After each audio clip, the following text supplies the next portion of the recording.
2024 సంవత్సరం వచ్చేస్తున్నది. 2024లో మాత్రం ఖచ్చితంగా మందు మానేస్తాను, అమ్మాయిల్ని అస్సలు తిన్ను, నా లక్ష్యాన్ని మాత్రం ఖచ్చితంగా సాధించి తీరుతాను. సో పెరిగిపోతుంది నా బట్ట. ఎవరదే? నేను స్టార్ట్ అయినప్పుడు కూడా ఇలాంటి ప్రమాణాలే చేసినావు, ఒక్కటైనా సాధించినావా? అంటే అది ఏంది బాబు, మందు మానేస్తావా? న్యూ ఇయర్ స్టార్ట్ చేసేదే మందుతో స్టార్ట్ చేస్తావు నువ్వు. అనుకున్న లక్ష్యాన్ని సాధించి తీరుతావు. 5 గంటలకు అలారం పెడతావు, 9 గంటలకు లేస్తావు. పుస్తకం కాళ్ళ ముందర పెడతావు, సెల్ ఫోన్ కళ్ళ ముందర పెడతావు.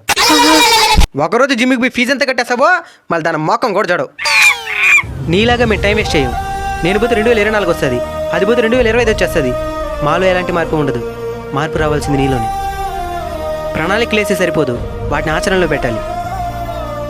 ఈడు ఇంకా బతికే ఉన్నాడా? నువ్వెవరా? వీడు 13 ఏళ్ళ గట్టే ఉన్నాడా? నువ్వు మారావా?